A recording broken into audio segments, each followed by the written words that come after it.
어차피 사람은 다 죽는 거잖아요. 누구나 한 번은 죽는 거라고요. 뭐라고? 지금 내 아버지가 돌아가셨는데 어떻게 그렇게 말할 수 있어? 너가 그러고도 인간이야? 유난 좀 떨지 마세요. 아버지 돌아가신 게 무슨 큰일이라고. 아이고, 널 잘못 키운 내 죄다. 내 죄야. 남편의 장례식 날 손님들이 오든 말든 구석에서 유튜브를 보며 술만 마시고 있는 아들을 보며 결국 참아왔던 분노가 폭발한 김경미 씨였습니다. 짐승만도 못한 아들을 바라보며 모든 미련을 접고 지리산 산골에 들어간 김경미 씨에게 어느 날 통쾌한 복수의 기회가 찾아오게 됩니다. 과연 그 복수가 어떤 것일지 지금부터 제 얘기 들어주실래요? 영상 후반부에 정말 통쾌한 복수가 기다리고 있으니 끝까지 들어주시면 감사하겠습니다. 그리고 사연 시작 전 먼저 눌러주시는 구독과 좋아요, 저에게 가장 큰 힘이 됩니다. 지금 바로 좋아요 한 번씩 부탁드리며 바로 사연 시작하겠습니다. 여러분 안녕하세요.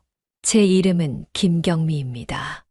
저는 몇 달 전 서울에 있는 집을 정리하고 어릴 적 고향인 지리산 산속 시골 마을로 내려왔습니다. 부모님 두 분은 이미 세상을 떠나셨고 제 형제들과 다른 마을 주민들은 모두 살 길을 찾아 도시로 떠났습니다. 인기척 하나 없이 정적만이 감도는 마을에는 오직 바람과 새소리만 들리더군요. 어릴 적 제가 살았던 집은 너무도 낡고 세월의 흔적이 가득했지만 묘하게도 그 모습이 제 마음을 편안하게 만들어 주었습니다. 여기서 다시 시작해야겠구나. 이곳이라면 아무 걱정 없이 조용히 늙어갈 수 있을 거야. 저는 그렇게 생각했습니다. 낡고 무너져 내리는 집 안에 들어가 필요한 것들을 손보기 시작했습니다. 읍내에서 필요한 물품을 사와 부서진 창문과 지붕을 수리했습니다. 시골에서 자라서 그런지 아직 이 정도는 거뜬했습니다. 오랫동안 방치된 텃밭을 다시 정리하면서 손에 흙을 묻혔습니다. 흙 냄새를 맡으니 마음이 편안해지는 걸 느꼈습니다. 잠시 삽질을 멈추고 허리를 폈습니다. 따스한 햇살이 나무십 사이로 비추고 있었고 새들이 지저귀는 소리가 들리고 있었습니다. 허리를 좀 펴니 이제야 살 것 같네. 아픈 허리를 펴며 저도 모르게 혼잣말을 했습니다.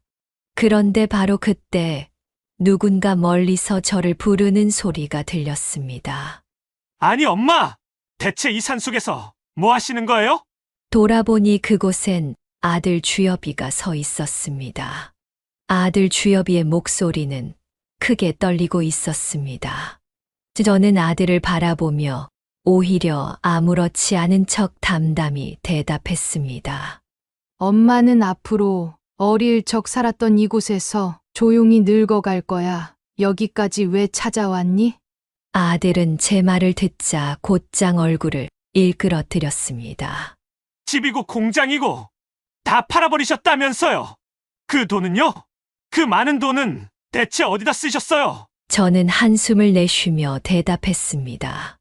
모두 다 기부했어. 한 푼도 빠짐없이 모두 말이야. 차분하지만 단호한 목소리로 말하니 아들 주엽이는 믿기 힘들다는 표정을 지었고 충격에 빠진 듯 외쳤습니다.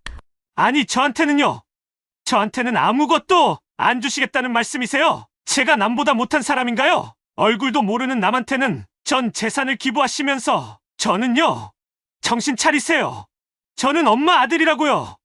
엄마 아들. 마치 저한테 돈이라도 맡겨놓은 듯이 당연하게 재산을 요구하는 아들의 태도에 할 말을 잃어버리고 말았습니다. 왜 아무 말씀도 안 하세요? 뭐라고 대답 좀 해보세요. 아들 주엽이는 한 손으로 머리를 쓸어 넘기며 다시 소리쳤습니다. 저는 한숨을 깊게 쉬고 입을 열었습니다. 나한테 돈 맡겨놨니? 내 돈을 어떻게 쓰든 그건 내 마음이야. 네가 왜 이래라 저래라야. 아들 주엽이의 얼굴이 순식간에 붉어졌습니다. 대체 왜 이러시는 거예요? 왜 저한텐 한 푼도 안 주고 피도 한 방울 안 섞인 남한테 다 주시냐고요? 제가 엄마 아들인데 전 뭘 얻을 자격도 없는 건가요? 아들의 말을 들으며 저는 고개를 천천히 저었습니다. 그런 짓을 저질러 놓고 재산을 받고 싶다는 거야? 너한텐 단 한 푼도 줄 생각 없으니 당장 돌아가. 그리고 제발 엄마 찾아오지 말고 혼자 있게 놔둬. 제 목소리엔 그동안 제가 감춘 분노와 절망이 짙게 묻어 있었습니다. 아들 주엽이는 제 말을 듣고 처음에는 믿을 수 없다는 표정을 지었습니다. 하지만 곧 얼굴이 분노로 물들기 시작하더니 이를 악물고 한 발짝 저에게 다가왔습니다. 좋아요. 엄마가 그렇게까지 말씀하시면 저도 더 이상 억지 부리지 않을게요. 하지만 한 가지 분명히 알아두세요. 앞으로 정말 엄마 말대로 연 끊고 살 테니까 나중 가서 절 찾지 마세요. 후회하지 마시라고요. 아들의 목소리는 떨리고 있었지만 그 안에 억눌린 분노와 억울함이 고스란히 담겨 있었습니다. 그때 문을 열고 나가려던 아들이 문 앞에서 잠시 멈춰 서더니 마지막 한마디를 던지기 시작했습니다. 엄마도 꼭 끝까지 그렇게 독하게 사세요. 누구도 엄마 곁에 남지 않게 만들어 드릴게요. 아들의 마지막 말은 마치 날선 칼날처럼 제 가슴 깊이 꽂혔습니다. 문이 쾅 닫히는 소리가 집 안을 울렸고 아들의 발소리가 점점 멀어져 갔습니다. 저는 그 자리에서 한참 동안 아무 말도 하지 못한 채 서 있었습니다. 아들의 뒷모습이 문 밖으로 사라질 때까지 저는 단 한 발짝도 움직일 수 없었습니다. 멀어지는 아들의 발소리를 들으며 저는 묘한 허탈감과 함께 깊은 한숨을 내쉬었습니다. 부모 자식 간에 어쩌다 이 지경까지. 저는 문가에 기대어 앉으며 작게 중얼거렸습니다. 저도 모르게 두 손이 떨리고 있었습니다.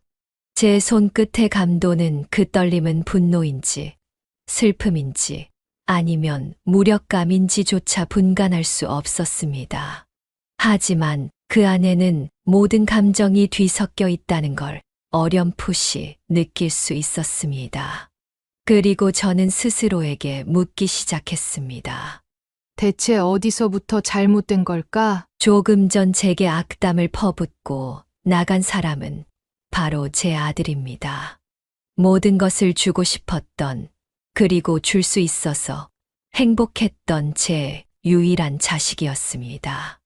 어쩌다 우리가 이 지경까지 왔는지, 부모 자식 간에 도대체 무슨 일이 있었던 건지 처음부터 하나씩 여러분들께 들려드리겠습니다.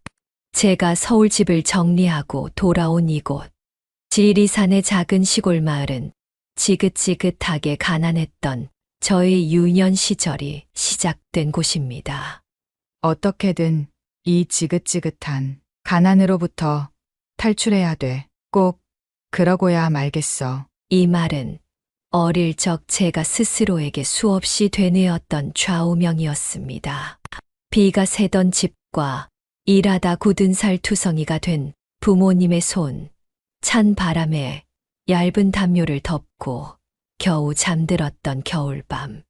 그런 아픈 기억들이 지금도 어제 일처럼 생생합니다. 저는 공부에 대한 열망이 아주 컸지만 가난한 집안 형편은 제 꿈을 허락하지 않았습니다. 여자가 공부해서 뭐하냐? 라는 말이 돌아왔고 저는 눈물을 삼키며 책을 덮어야 했습니다. 이곳을 탈출해서 내 인생을 바꾸고야 말겠어. 고등학교를 졸업하던 날 저는 마음속으로 다짐했습니다. 더 이상 이곳에서 가난에 짓눌리지 않겠다고요. 서울로 향한 발걸음은 단호했습니다. 조금의 망설임도 없었어요. 부모님과 동생들을 뒤로하고 무작정 기차를 탔을 때 저는 희망과 설렘을 느꼈습니다. 서울은 제게 새로운 시작을 열어주었습니다. 처음에는 좁은 단칸방에서 하루를 시작하며 생계를 위해 닥치는 대로 일을 해야 했습니다. 그리고 어느 날 만나게 된 제 남편은 저에게 새로운 희망을 주었습니다. 남편은 참 성실한 사람이었습니다. 새벽부터 밤늦게까지 쉬지 않고 일하며 저와 같은 목표를 공유했습니다. 바로 가난으로부터의 탈출이었죠. 우리 아이만큼은 가난하게 키우지 말자. 해주고 싶은 건 다 해주자. 남편은 늘 그렇게 말했습니다. 저희 두 사람은 봉제 공장을 시작했고 밤낮 없이 재봉틀에 매달렸습니다.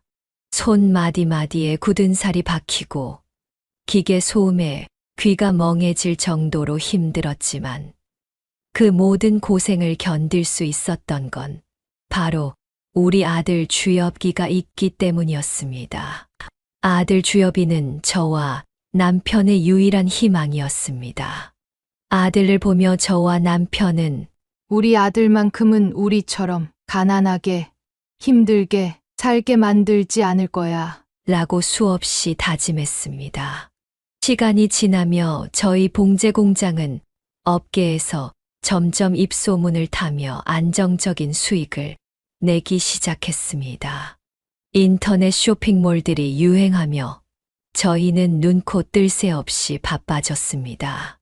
공장도 확장했고 넓은 집으로 이사했고 아들이 원하는 것이라면 무엇이든 해줄 수 있는 형편이 되었습니다. 그때까진 모든 것이 완벽해 보였습니다. 하지만 아들 주엽이는 성적이든 인성이든 무엇 하나 우리 부부의 기대에 미치지 못했습니다.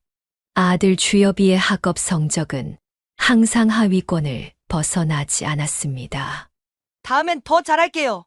아들 주엽이는 고개를 숙이며 늘 그렇게 말했습니다.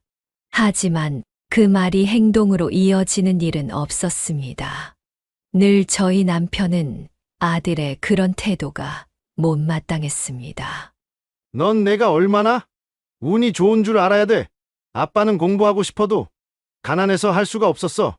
그런데 넌 우리가 모든 걸 지원해준다고 하는데도 왜 이 모양이냐? 남편은 종종 아들을 타일러도 보고 혼을 내기도 해봤지만 아무 소용이 없었습니다. 열심히 해서 안 되는 건 어쩔 수 없지. 그런데 처음부터 노력조차 하지 않는 건 용서가 안 돼. 남편은 늘 제게 그렇게 말했습니다. 조금만 더 기다려봐요. 주엽이도 스스로 깨닫겠죠. 저는 아들이 공부에 흥미를 느끼지 않고 있다는 것을 잘 알고 있었습니다. 그러나 더 큰 문제는 아들이 공부 말고 다른 특별한 재능이나 열정을 가진 것도 아니었다는 점이었습니다. 늘 친구들하고 어울려 놀고 학원과 과외를 땡땡이 치고 하루 종일 오락실에 앉아 있곤 했거든요. 내가 너무 오냐오냐 키운 게 문제였을까? 어느 날 밤 저는 스스로에게 묻지 않을 수 없었습니다. 아들이 좋아하는 것을 사주고 넉넉한 용돈을 챙겨주는 게 저희 사랑 표현이었는데 그것이 오히려 문제를 키운 것은 아닐까 싶었습니다. 아들 주엽이가 우리 부부의 기대를 벗어나고 있어도 우리 부부는 늘 사업에 열중했습니다. 특히나 남편은 평생 불평 한마디 없이 자신을 불태웠습니다. 그런 남편의 열정과 태도가 너무 지나쳤던 걸까요? 어느 날부터인가 남편은 심한 두통을 호소하더니 식사 중에도 자주 구토를 하기 시작했습니다. 처음에는 그저 과로 때문이라며 대수롭지 않게 넘겼습니다. 괜찮아. 그냥 좀 쉬면 나아질 거야. 남편은 걱정하는 저를 오히려 다독이며 잠시만 참으면 괜찮아질 거라 말했습니다. 그러나 시간이 지날수록 남편의 증상은 점점 더 심각해졌습니다. 검사 결과를 말해주며 의사는 무겁게 고개를 저었습니다. 당뇨로 인한 신부전증입니다. 게다가 이미 많이 심각해진 단계라 투석을 시작해야 합니다. 그 순간 마치 온 세상이 무너져 내린 듯 했습니다. 눈앞이 캄캄해졌고 남편의 얼굴도 같이 하얗게 질려갔습니다. 그날 이후로 병원과 집을 오가는 삶이 시작되었습니다. 남편은 신장 투석을 받으며 고통스러운 시간을 견뎌야 했고, 저는 남편의 옆에서 그 과정을 함께 겪었습니다. 어느 날 침대에 누워 창밖을 바라보던 남편이 문득 저를 바라보며 말했습니다. 당신, 우리 주여비한테 너무 큰 기대를 거는 것 같아. 걱정이야. 남편의 목소리는 낮고 단호했습니다. 그놈은 평생 제대로 된 일 한 번 한 적도 없다고. 평생을 논팽이처럼만 살아왔잖아. 남편의 말에 저는 더 이상 어떤 반박의 말도 할 수 없었습니다. 아들 주여비는 몇 년 전 제주도로 내려가 살고 있었습니다. 직업도 없이 우리가 보내주는 생활비로 하루하루를 보내고 있었습니다. 남편은 늘 생활비를 끊자고 했지만 그때마다 제가 남편을 막아섰습니다. 우리 아들한테만큼은 넉넉하게 해주고 싶어요. 우리는 가난하게 자랐으니 우리 주여비만큼은 잘 살았으면 해요. 하지만 그 선택이 너무나 잘못된 선택이었다는 것을 지금은 절실히 깨닫고 있습니다. 시간을 되돌릴 수만 있다면 다시는 그런 선택을 하지 않을 거라고 자신있게 말할 수 있습니다. 항상 뒤늦은 후회만 남을 뿐이죠. 남편의 상태가 급격히 나빠진 어느 날, 제주도에 있는 아들 주여비에게 전화를 걸었습니다. 주여봐, 내 아빠가 요즘 몸이 많이 안 좋아. 더 늦기 전에 너희 아버지 병문안이라도 한번 와야 하지 않겠니? 하지만 아들의 대답은 너무나도 차가웠습니다. 엄마, 회사 일이 너무 바빠서요. 주말에도 시간 내기 힘들 것 같아요. 그 말을 듣고 저는 깜짝 놀란 목소리로 물었습니다. 회사는 무슨 회사야? 내가 취업이라도 한 거니? 아들은 잠시 침묵하더니 어물어물 말을 돌렸습니다. 그냥 급한 일이 생겼어요. 다음에 올라갈게요. 전화를 끊고 난 뒤 저는 망연자실했습니다. 남편이 병상에 누워 있는데 아들의 태도가 이토록 무관심할 줄은 생각도 못했습니다. 서운함과 분노가 한꺼번에 밀려왔지만 아들에게 어떻게 더 말해야 할지 모르겠더군요. 저는 결국 남편을 병원에 둔 채 제주도에 직접 내려가 보기로 결심했습니다. 아들을 직접 만나 설득해보고 싶었거든요. 사람으로서의 당연한 도리를 말해주고 싶었습니다. 너희 아버지가 많이 위급한데 아들 된 도리로서 병문안 한 번은 와야 되지 않겠냐? 더 늦기 전에 너희 아버지와 함께 시간을 더 보냈으면 좋겠다. 라는 말을 하고 싶었어요. 어떻게든 설득해보고 싶었습니다. 비행기를 타고 먼 길을 가며 머릿속으로 그 생각만 되뇌었습니다. 하지만 아들 주여비는 약속 장소에도 끝내 나타나지 않았어요. 도대체 무슨 일이 있기에 엄마가 너 보러 제주도까지 왔는데 나타나지도 않는 거야? 분노에 쌓인 채 아들에게 문자를 보냈습니다. 엄마도 정말 할 만큼 했어. 앞으로 너한테 주는 모든 지원을 끊을 거야. 앞으로는 내 힘으로 알아서 살도록 해. 그런 문자를 보낸 지 얼마 지나지 않아 아들에게서 전화가 왔습니다. 너무나도 다급한 목소리였어요. 엄마, 잠시 급한 일이 있어서요. 금방 갈게요.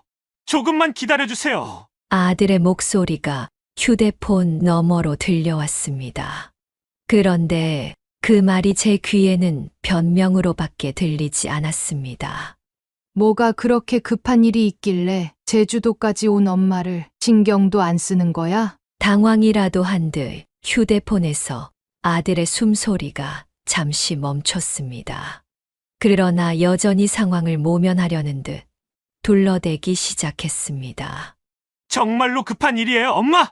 조금만 더 기다려주세요. 저는 한숨을 내쉬며 휴대폰을 내려놓았습니다. 밖으로 보이는 제주도의 바다 풍경이 눈에 들어왔지만 그 아름다움도 제 기분을 달래줄 수는 없었습니다.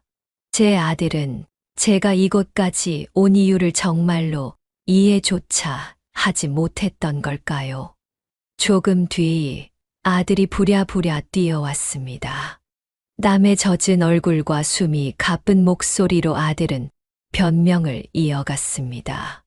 엄마, 정말 죄송해요. 조금 더 빨리 오려고 했는데 일이 너무 바빠서. 아들의 얼굴에 미안한 기색이 서려 있었지만 저는 그 말이 또 다른 변명처럼만 들렸습니다.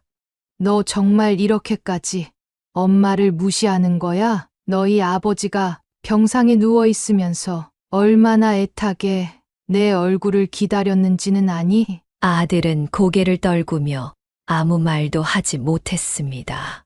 잠시 침묵이 흘렀고 저는 더 이상 말을 이어갈 힘도 잃었습니다. 그런데 그때 아들이 갑자기 고개를 들고 간절한 목소리로 말했습니다. 엄마 생활비 끊겠다고 하신 거 진심 아니죠? 생활비만 끊지 않으면 아버지 병문안도 가끔씩 하고 앞으로 더 잘할게요. 정말 약속할게요. 아들의 말은 마치 벼랑 끝에 매달려 필사적으로 살아남으려는 사람의 절규처럼 들렸습니다. 생활비만 끊지 않으면? 제 머릿속에 그 말이 계속 반복되었습니다. 아들의 다짐이 정말 진심에서 비롯된 것인지 아니면 단지 자신에게 주어진 금전적인 지원이 끊길까봐 두려운 마음에서 나온 것인지 알 수 없었습니다. 저는 그런 아들을 똑바로 바라보며 단호하게 대답했습니다. 앞으로 내 태도를 보고 변한 게 없으면 정말 생활비를 끊을 거야. 이번이 마지막 기회야. 아들 주여비는 다시 한번 머리를 조아리며 간절히 약속했지만 제 마음은 이미 돌이킬 수 없을 만큼 상처받아 있었습니다. 아들의 말이 진심이기를 바라면서도 동시에 이번에도 변명으로만 끝나지 않을까 하는 두려움이 제 안에 자리 잡았습니다. 하지만 제가 서울로 돌아오자 아들과의 연락은 결국 다시 끊기고 말았습니다. 아들은 약속했던 남편 병문안조차 오지 않았어요. 남편은 아들을 기다리고 기다리다 결국 모든 기대를 내려놓았고 그 순간 저도 아들에 대한 모든 기대를 내려놓기로 결심했습니다. 더 이상 아들에게 걸었던 희망도 믿음도 사랑도 붙들어야 할 이유가 없었기 때문입니다. 그날 이후로 어쩐지 남편의 병세는 더욱 악화되기 시작했습니다. 남편을 보러 남편이 있는 병실 문을 열고 들어설 때마다 늘 차가운 공기가 제 몸을 감쌌습니다. 흰색 천으로 덮인 침대와 삐걱거리는 의료, 기구들의 소리는 이제 남편과의 시간이 얼마 남지 않았다는 사실을 끊임없이 상기시켰습니다. 침대에 누워있던 남편은 창밖의 하늘을 가만히 바라보고 있었습니다. 남편의 얼굴엔 생기는 온데간데 없고 고통과 지친 세월의 흔적만 가득 차 있었습니다. 여보, 우리 인생도 참 더럽지 않아? 창문 너머로 흘러가는 구름을 가리키며 남편이 조용히 말을 이어갔습니다. 저 구름처럼 흘러가는 걸 붙잡을 수도 없잖아. 결국 사라져버리는 건데. 남편의 말에 제 가슴이 철렁 내려앉았습니다. 떠날 준비를 하고 있는 사람처럼 보였기 때문이죠. 저는 다급히 남편의 손을 잡으며 말했습니다. 왜 그런 말을 해요? 어떻게든 기운 내서 이겨내야죠. 남편은 고개를 천천히 돌려 저를 바라봤습니다. 남편의 눈에는 깊은 슬픔과 미안함이 어리어 있었습니다. 혹시라도 내가 먼저 떠나면 주여비에게 절대 재산을 넘겨주지 마. 절대 어떤 일이 있어도 남편의 말은 차분했지만 단호했습니다. 그놈은 내가 이렇게 병원에 누워 있는 동안 한 번도 오지 않았어. 그놈한테는 더 이상 어떤 기대도 걸지 말고 바뀔 거라는 희망도 품지 마. 남편의 목소리에는 실망과 체념이 서려 있었습니다. 저는 말을 잇지 못한 채 남편의 손을 더 세게 붙들었습니다. 제가 어떻게든 주여비가 변하도록 만들어 볼게요. 한 번만 더 믿어보면 안 될까요? 하지만 남편은 고개를 저으며 단호하게 대답했습니다. 당신도 현실을 볼 줄 알아야 돼. 주여비 그놈은 평생 우리가 준 돈으로만 먹고 살았지. 제대로 된 직장에 나가 일을 해본 적도 없잖아. 당신이 말려서 이때까지 금전적인 지원을 못 끊었는데 이젠 제발 주여비도 스스로의 힘으로 살아가게 만들어야 해. 남편의 눈길은 침대 머리맡에 놓인 사진으로 향했습니다. 사진 속에는 어린 주여비가 우리 부부의 손을 꼭 잡고 웃고 있었습니다. 남편은 그 사진을 한참 동안 바라보다가 조용히 말을 이어갔습니다. 우리가 젊은 시절부터 이렇게까지 고생했던 게 주여비만큼은 넉넉한 환경에서 살게 해주고 싶어서였잖아. 그런데 그놈은 결국 우리가 만들어준 울타리 안에서만 살고 있는 거야. 우리가 주는 생활비만 받아먹으면서 말이야. 남편의 말에 저는 아무런 대답도 할 수 없었습니다. 사실 남편과 같은 생각을 하고 있었음에도 그 사실을 인정하기가 쉽지 않았어요. 요즘 젊은 사람들 정말 어렵고 힘들다고 하잖아. 그런데도 다른 젊은 사람들은 스스로 길을 찾으려고 노력하는데 우리 주여비도 이제는 그래야 돼. 더 이상 부모의 그늘 안에서 살게 해서는 안 되는 거야. 그 말이 남편의 마지막이 될 줄은 몰랐습니다. 다음 날 아침 남편은 일식불명에 빠졌고 결국 세상을 떠났습니다.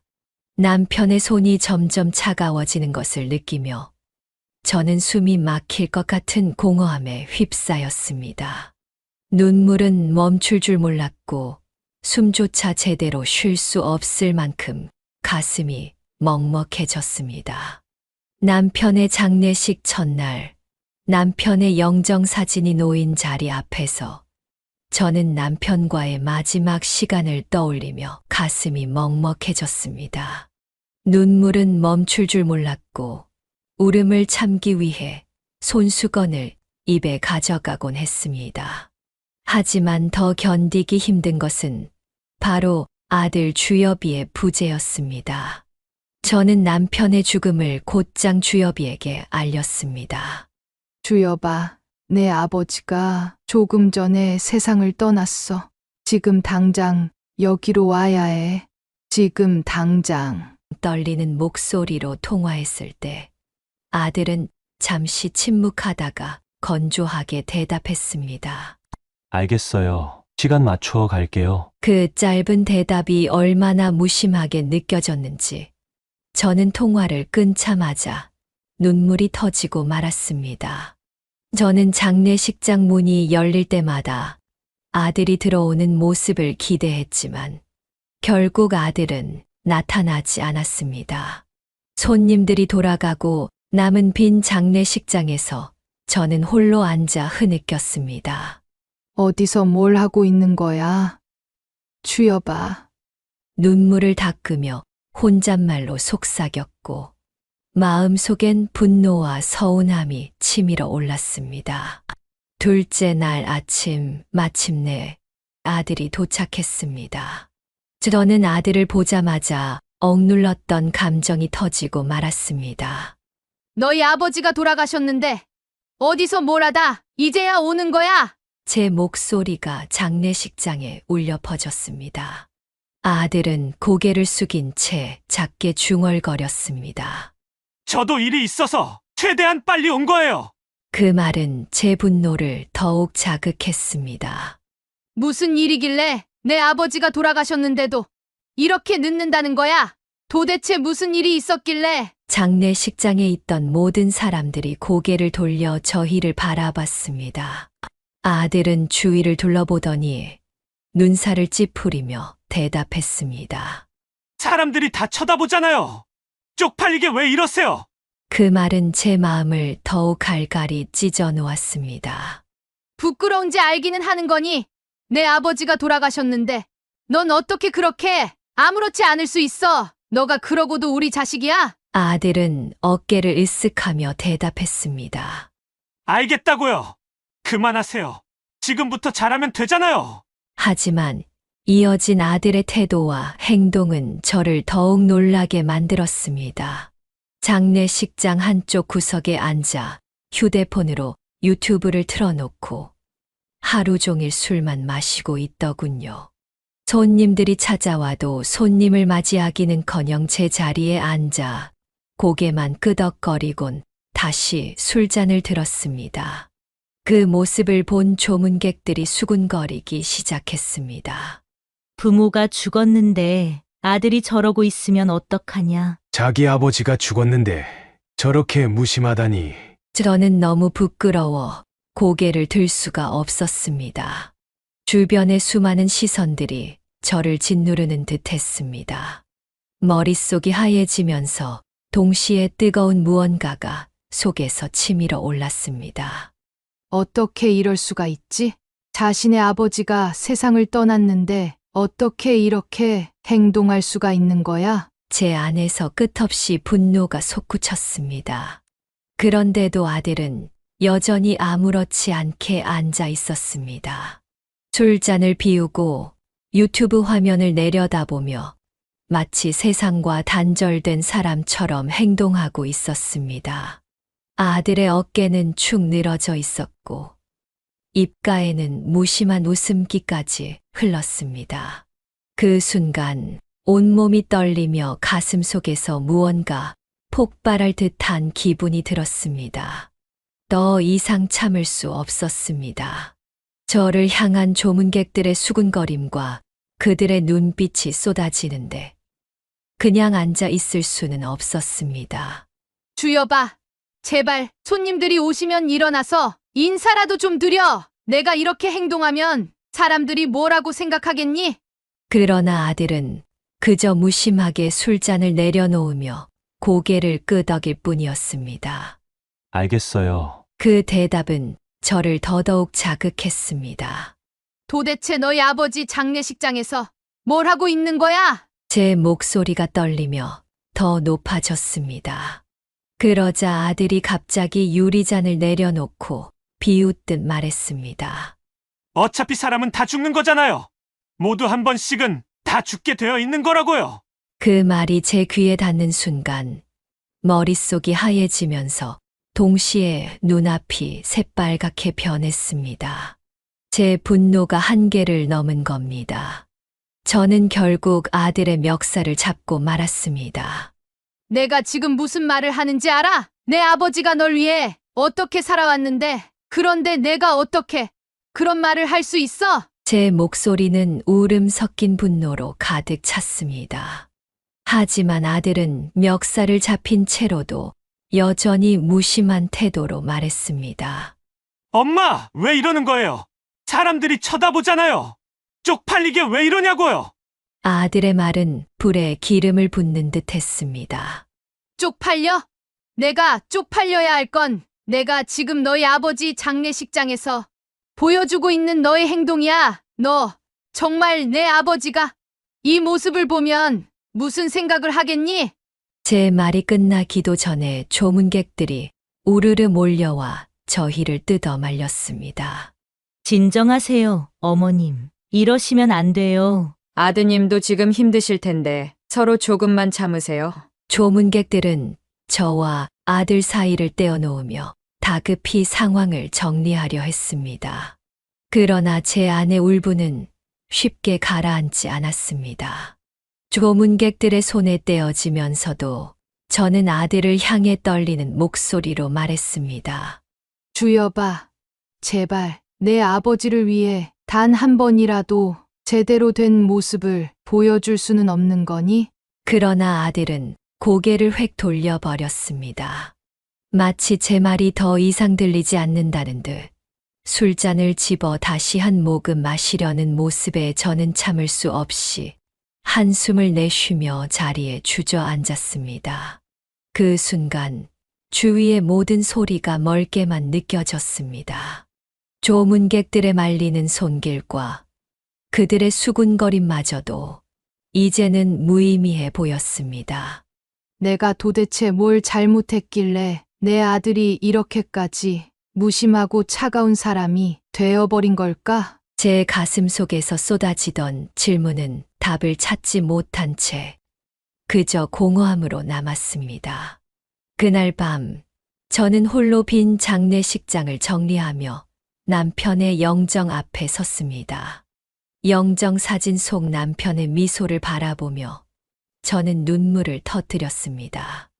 여보, 당신 말대로 내가 주여비를 너무 오냐오냐 키웠나 봐요. 당신이 엄하게 대할 때 왜 내가 당신을 막았는지 모르겠어요.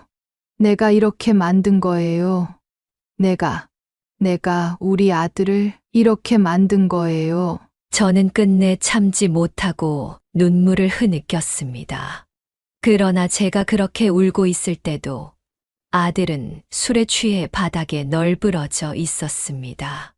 아들의 코 고는 소리가 고요한 장례식장 안에 울려 퍼졌습니다. 그런 모습을 바라보며 저는 더 이상 감정을 억누를 수 없었습니다. 짐승을 기른 거였구나. 저 짐승이 내 아들이라니. 저는 속으로 뼈저린 후회를 하며 아들 녀석의 초췌한 얼굴을 바라봤습니다. 술 냄새를 풍기며 바닥에 널브러져 있었고 술 기운이 올랐는지 입가에는 흐릿한 미소가 걸쳐져 있었습니다. 그것이 저에게는 마치 조롱처럼 느껴졌습니다.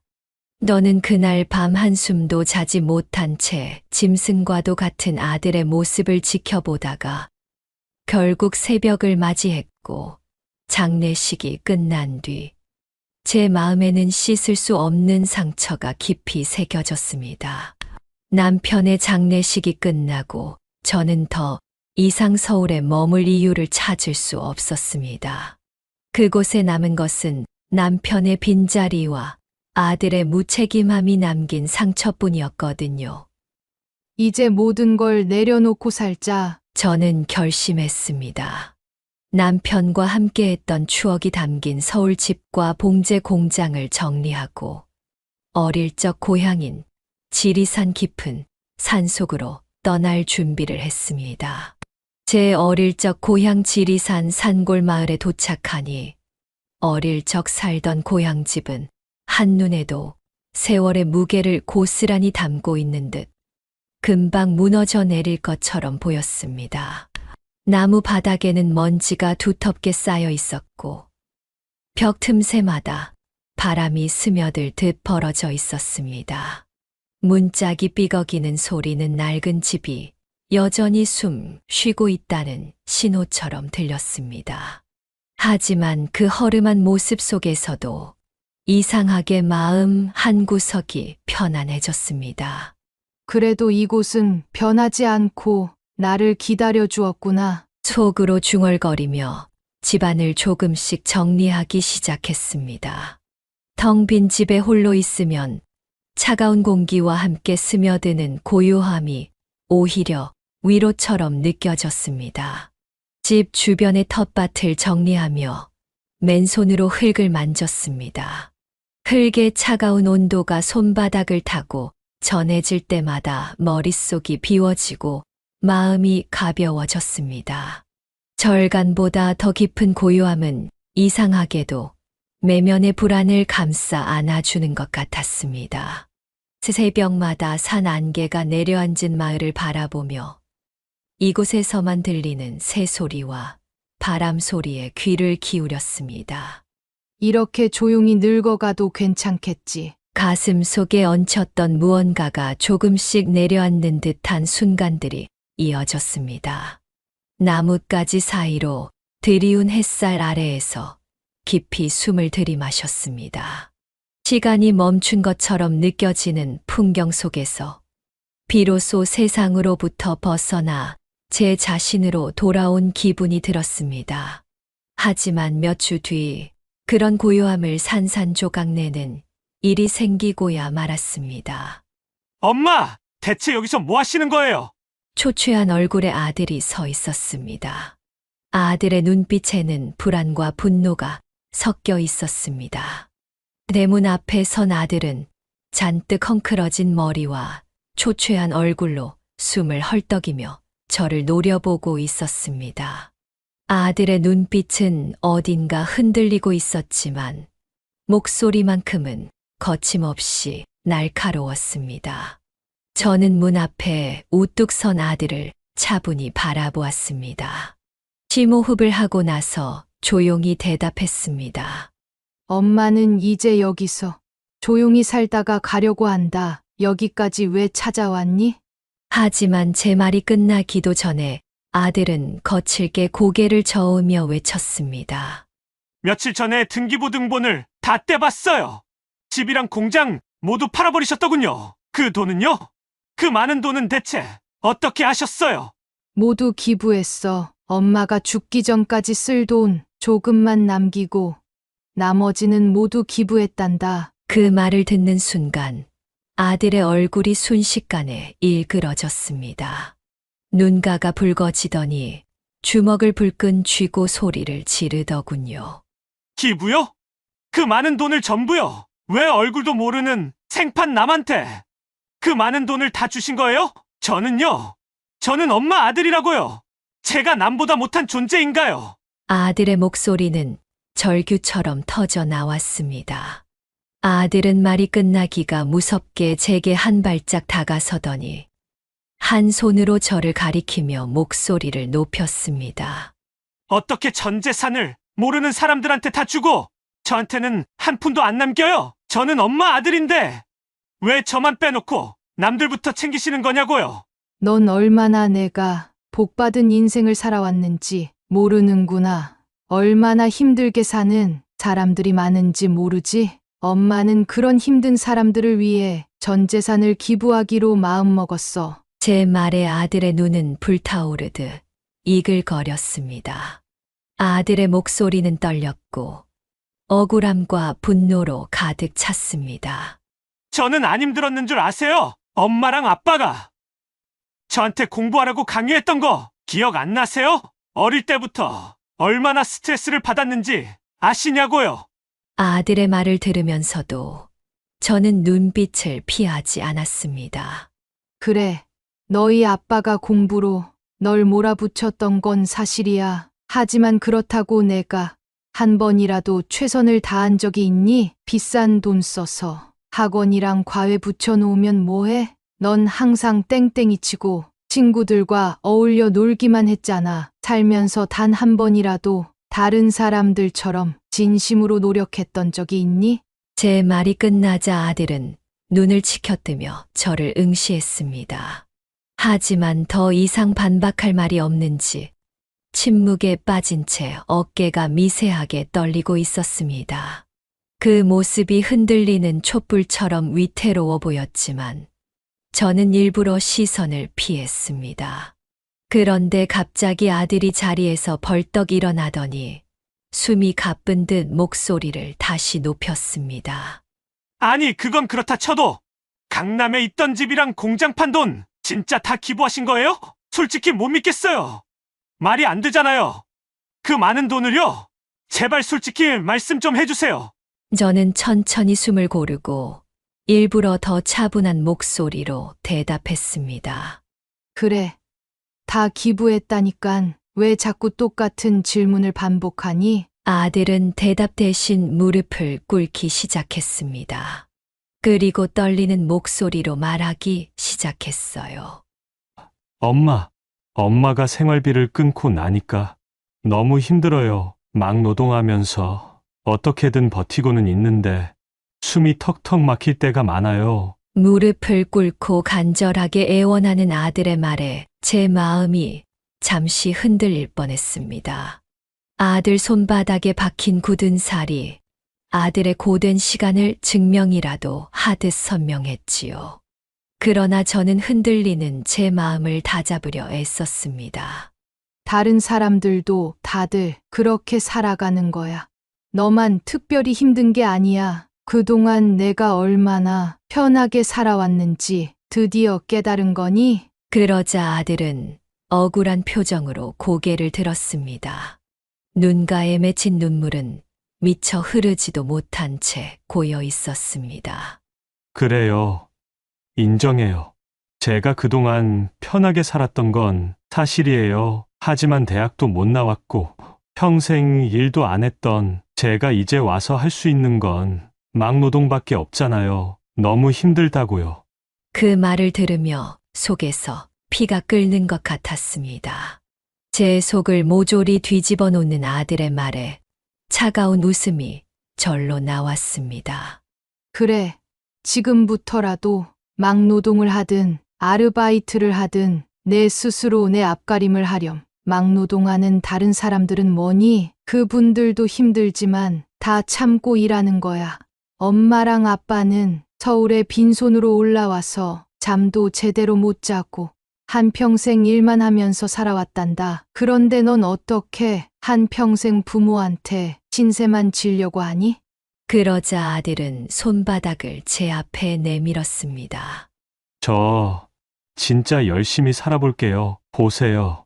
손에 굳은 살도 생겼어요. 그러니 제발 조금만 도와주세요. 아들의 손바닥을 바라보는 제 시선이 잠시 멈췄습니다. 뭉클한 감정이 올라오는 것을 억지로 삼켰습니다. 그러나 그때 아들의 입에서 다시 한번 제가 두려워하던 말이 흘러나왔습니다. 재산을 어느 정도는 남겨두셨을 거 아니에요? 저 앞으로 정말 열심히 살 테니까 조금만 도와주세요. 저 엄마 아들이잖아요. 엄마 아들 하나밖에 없는. 그 말을 듣고 저는 숨을 깊게 들이쉬었습니다. 그리고 천천히 눈을 감았지요. 이 아이의 속내가 여전히 변하지 않았다는 것을 깨닫는 순간 심장이 무너지는 소리가 들리는 것 같았습니다. 내가 처음부터 잘했어야지. 너처럼 부모 돈으로 먹고 놀기만 한 녀석에게는 더 이상 10원짜리 한 장도 못 줘. 아들이 갑자기 두 손으로 제 발목을 붙잡았습니다. 아들의 얼굴은 이미 눈물 범벅이었습니다. 엄마, 마지막으로 부탁할게요.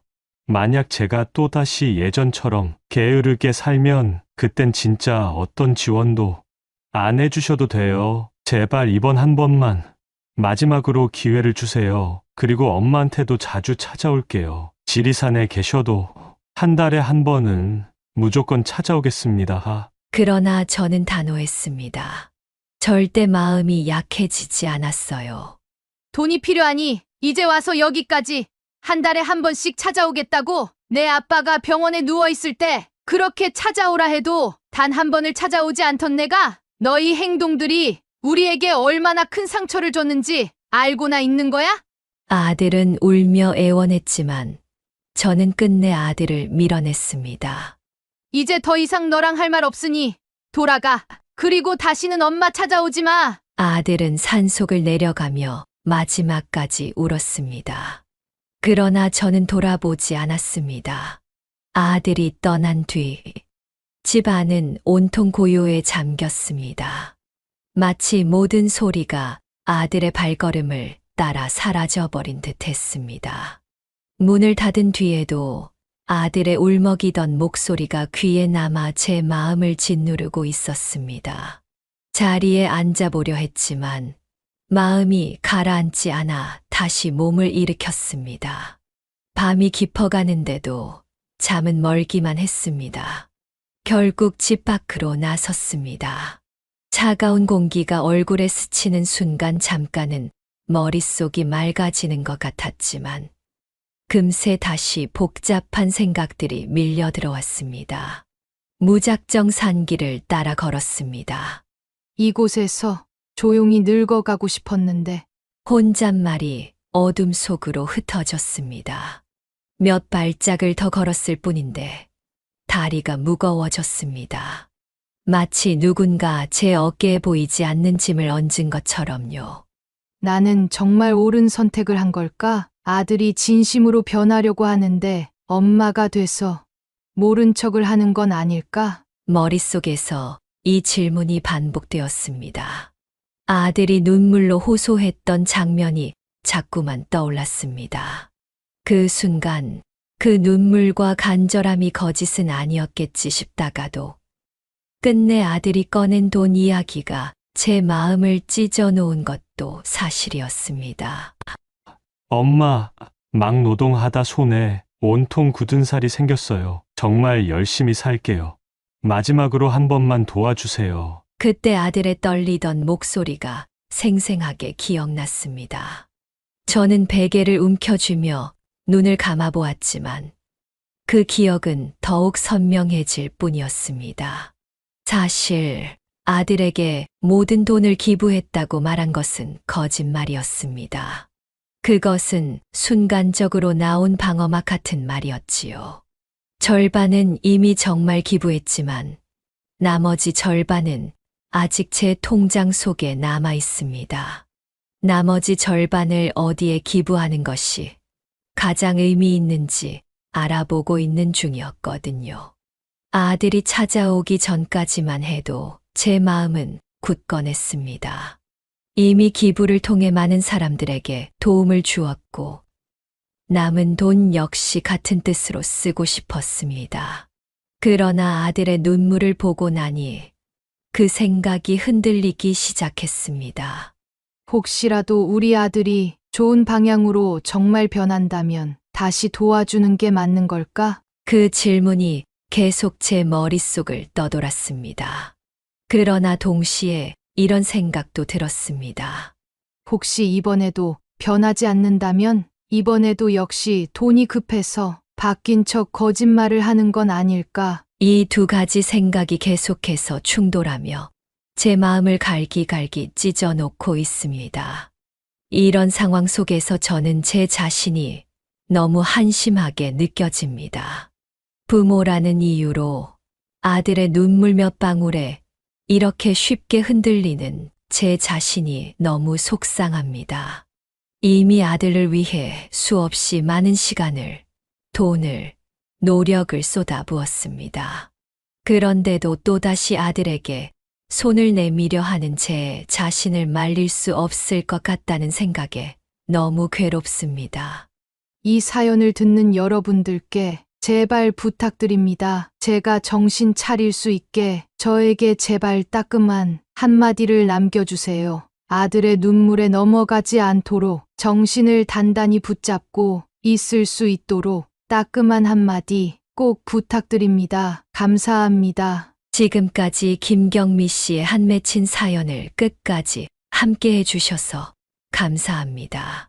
김경미 씨의 부탁대로 김경미 씨가 정신 차리고 망나니 같은 아들에게 재산을 안 줄 수 있도록 따끔한 한마디 댓글로 남겨주시길 부탁드리고 김경미 씨가 정신 차리고 제대로 된 결정을 내리길 바라시는 분들은 좋아요 한 번씩 눌러주세요.